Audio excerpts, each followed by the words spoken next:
ખેડામાં ડાકોર મંદિરે માનો મહેરામણ ઉમટ્યું છે। હોળી ધૂળેટીના તહેવાર લઈને ભારે ભક્તોની ભીડ છે। વહેલી સવારથી શ્રદ્ધાળુઓ અહીંયા મંદિરમાં ધસારો છે અને રાજ્યભરમાંથી ભક્તો અહીંયા દર્શન માટે આવી રહ્યા છે। સતત દર વર્ષે ભક્તોનો જમાવડો અહીંયા વધી રહ્યો છે અને આપ જોઈ રહ્યા છો હોળી તહેવારને લઈને સતત અહીંયા શ્રદ્ધાળુઓ પગપાળા આવે છે। ડાકોર મંદિર માનો મહેરામણ ઉમટ્યું છે।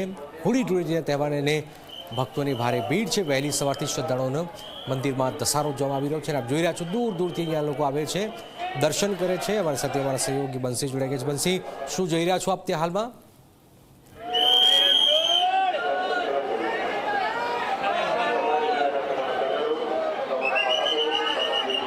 જી જનક, જે રીતે કીડિયારું ઉભરાણું હોય તેવી રીતે અહીંયા મંદિરમાં ભક્તો ઉમટી રહ્યા છે।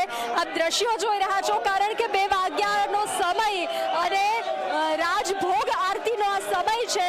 મંદિરના કપાટ બંધ કરવામાં આવ્યા હતા 1:30 થી 2 વાગ્યા સુધી અને ત્યારબાદ 2 વાગ્યા કપાટ ખુલ્યા છે, કારણ કે ભગવાન રાજાધિરાજ રણછોડરાયના જે છે તે રાજભોગ આરતીના અત્યારે દર્શન થઈ રહ્યા છે અને કપાટ ખુલ્યા છે।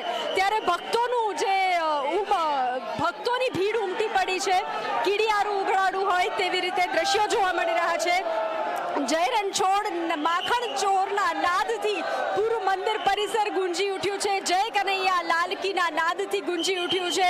ભગવાન માટે કોઈ ફૂલહાર લઈને આવ્યું છે, તો કોઈ મીઠાઈ લઈને આવ્યું છે, તો કોઈ અલગ અલગ રંગો લઈને આવ્યું છે ભગવાનને રીઝવવા માટે અને આ રાજાધિરાજ રણછોડરાયના માટે ભેટ લઈને આવ્યું છે। તો આપ આ દ્રશ્યો જોઈ રહ્યા છો કે જે રીતે ભક્તોની ભીડ ઉમટી રહી છે, ભક્તોનું જે ઘોડાપૂર ઉમટી રહ્યું છે। ત્યારબાદ હવે ભગવાનના જે શણગારને કરવામાં આવશે અને ત્યારબાદ તેઓને ફરી સાંજે આરતી કરવામાં આવશે અને કપાટ જે છે તે ફરી ખોલવામાં આવશે। આપ જોઈ રહ્યા છો કે અત્યારે આરતી શરૂ થઈ ચૂકી છે અને ભગવાન સાથે હોળી રમાડવામાં આવી રહી છે। બીજી વાત કે આપ જોઈ રહ્યા છો કે દરેકના હાથમાં પોતાના શૂઝ છે, ચપ્પલ લઈને પોતાના આવ્યા છે। તકલીફ એ પડી રહી છે કે મેઇન ગેટમાંથી પોતાના જૂતા સાથે અંદર મોકલી રહ્યા છે અને ત્યારબાદ અહીંયા એન્ટ્રી એક્ઝિટનો ગેટ અલગ છે, તેથી લોકોને પોતાના જૂતા નથી મળી રહ્યા, તો લોકો હાથમાં જૂતા લઈ અને મંદિરમાં પ્રવેશ કરી રહ્યા છે। એક હાથમાં પ્રસાદ અને એક હાથમાં જૂતા, એટલે તે થોડું વિચિત્ર લાગી રહ્યું છે। પ્રશાસન વ્યવસ્થા ખૂબ જ સારી છે અને અત્યારે હાલ આપ જોઈ રહ્યા છો ભગવાન રાજાધિરાજની આરતી જે છે તે રાજભોગ આરતી અને ભગવાનના કપાટ ખુલ્યા અને દર્શન માટે જે છે ભક્તોનું ઘોડાપૂર ઉમટી રહ્યું છે। ભગવાનની એક ઝલક માટે, ભગવાનની એક ઝાંખી માટે લોકો લલાયિત થઈ રહ્યા છે। દૂર દૂરથી પગપાળા સંઘ સુરત, રાજકોટ, બરોડા, અમદાવાદથી લોકો પગપાળા આવી રહ્યા છે અને એક સંઘ ડાકોરના ધામમાં પહોંચી રહ્યા છે અને આજે હોળીનો પર્વ એટલે કે ફાગણ સુદ પૂનમનો પર્વ અને દરેક લોકો અત્યારે શ્રદ્ધાળુઓ ભગવાનના દર્શન કરવા માટે પહોંચી રહ્યા છે અને આરતી ચાલી રહી છે। જનક, બિલકુલ બિલકુલ। બંસી, આપ આ વખતે શું કંઈક અલગ આપ જોઈ રહ્યા છો ત્યાં?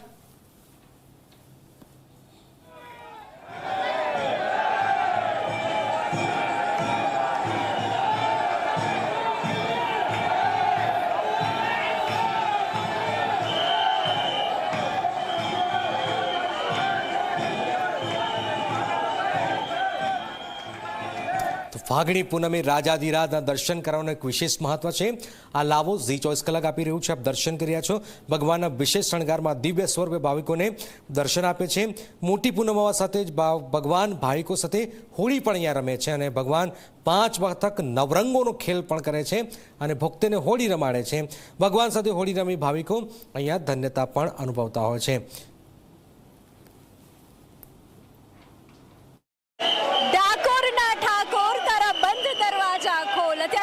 મંદિરમાં ઉપસ્થિત છું અને દરેક ભક્તો ખૂબ જ ભાવપૂર્ણ ભગવાનની એક ઝાંખી માટે લલાયિત થઈ રહ્યા છે। દરેક લોકો અત્યારે ભગવાન સાથે હોળી રમવા માટે લલાયિત છે। ફાગણ સુદ પૂનમનો આ પર્વ અને ભગવાન સાથે હોળી રમવા માટે શ્રદ્ધાળુઓ ડાકોર મંદિરમાં ઉમટી પડ્યા છે। આપ જોઈ રહ્યા છો નાના નાના બાળ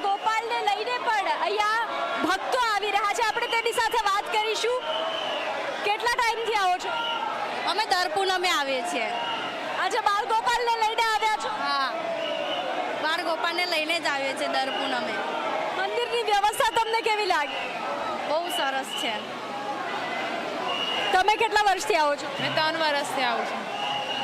કેવી અનુભૂતિ થાય છે? બહુ જ મસ્ત.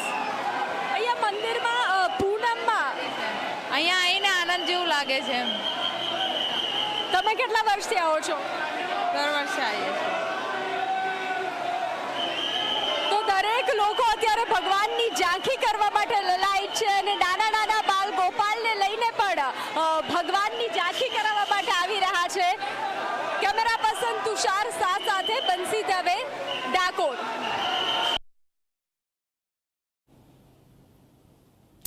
ડાકોરમાં કોણ છે? રાજા રણછોડ છે. મોટી સંખ્યામાં પદયાત્રીઓ અહીંયા ઉમટે છે અને ભાવિકો નાચતા ગાતા ડાકોર અહીંયા પહોંચી રહ્યા છે. રાજાધિરાજ સાથે અહીંયા હોળી રમવાના છે અને ડાકોરની ગલીઓ આજે જય રણછોડના નાદથી ગુંજી રહી છે.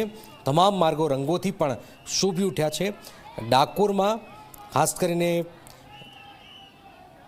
વિશાળ સંખ્યામાં અહીંયા ભક્તો આવે છે. તો પદયાત્રીઓની સેવામાં પોલીસ પણ સતત ખડે કે વહીવટીતંત્ર પણ ખડે પગ્યા છે. બંસી અમારી સાથે સતત જોડાયા છે. બંસી, દર વર્ષે જે નથી હોતું આ વખતે શું આપ ખાસ ત્યાં જોઈ રહ્યા છો આ વખતે હોળીના પર્વ પર?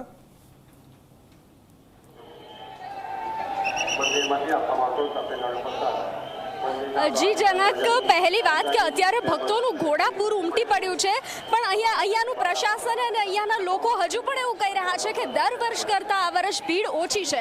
કારણ કે આપ જોઈ રહ્યા છો બોર્ડની એક્ઝામ ચાલી રહી છે અને જે રીતે હોળીમાં પણ ચંદ્રગ્રહણના કારણે 2 દિવસ જે હોળી પૂનમ જે કહેવાય છે કે એક દિવસ મંદિર બંધ રહેશે, એટલા માટે આજે જે હોળી ઉત્સવ મનાવવામાં આવશે કે હોલિકા દહન કરવામાં આવશે તેને લઈ અને ભક્તો પણ કન્ફ્યુઝ જોવા મળી રહ્યા છે. એટલે દર વર્ષ કરતા આ વર્ષે ભીડ ઘણી ઓછી જોવા મળી રહી છે, પરંતુ તો પણ અત્યારે રાજાધિરાજના દર્શન કરવા માટે જે ભક્તોનું ઘોડાપૂર ઉમટી રહ્યું છે તેના દ્રશ્યો પણ અમે આપને બતાવી રહ્યા છીએ. લોકો ભગવાનની એક ઝલક માટે અહીંયા આવી રહ્યા છે. જય રણછોડ માખણ ચોરના નાદથી પૂરું મંદિર પરિસર ગુંજી ઉઠ્યું છે. પ્રશાસન અહીંયા ભક્તોની મદદ કરી રહ્યું છે કે કોઈ ભક્તો જે વૃદ્ધ છે, જે ચાલી નથી શકતા, તેઓને હાથ આપી અને મંદિર સુધી પહોંચાડી રહ્યું છે. બીજી તરફ નાનું બાળક હોય તો તેને ઊંચા કરી અને મંદિરમાં દર્શન કરાવી રહ્યું છે. આવા પણ દ્રશ્યો જોવા મળ્યા છે. અનેક ભક્તો ભાવુક જોવા મળ્યા છે કે ભગવાનની ઝાંખી કરી અને તેની આંખો અશ્રુ ભીની થઈ જાય છે તેવા પણ દ્રશ્યો જોવા મળ્યા છે. અને સાથે જે ભગવાન પાસે જે દર્શન કરવા જાય છે ત્યાંથી મંદિરમાંથી જે કલર ઉડાવવામાં આવે છે, ગુલાલ ઉડાવવામાં આવે છે, તેનાથી ભક્તો પણ ભાવ વિભોર થાય છે અને એક અનુભૂતિ લઈને જાય છે કે તેઓએ ભગવાન સાથે હોળી રમી. બસ તે જ આસ્થા, તે જ ઉમંગ સાથે ભક્તો પહોંચી રહ્યા છે અને ભક્તો અહીંયા દર્શન કરવા માટે આવી રહ્યા છે. જનક, બિલકુલ બિલકુલ. ચાલો આપણી પાસે ફરીથી આવીશું. આપ જોઈ રહ્યા છો વહેલી સવારથી શ્રદ્ધાળુ આવે છે. હાલાકી આ વખતે બોર્ડની પરીક્ષા છે, નંબર 1, નંબર 2 ગ્રહણ પણ છે અને આ સ્થિતિ વચ્ચે દર વર્ષે જે પબ્લિક આવે છે, ભક્તો આવે છે એ થોડાક અંશે ઓછા છે. પણ આપ જોઈ રહ્યા છો કે પ્રભુના દર્શન કરી આજનો દિવસ લાવો હોય છે. પ્રભુ ખુદ રણછોડરાયજી ખુદ આજે ભક્તો સાથે હોળી રમતા હોય છે, તો સ્વાભાવિક છે કે ભક્તો આવે છે, પગપાળા આવે છે અને પ્રભુના દર્શન કરી હોળી રમી પોતાના ઘરે પુણ્યનું ભાથું લઈને જતા હોય છે.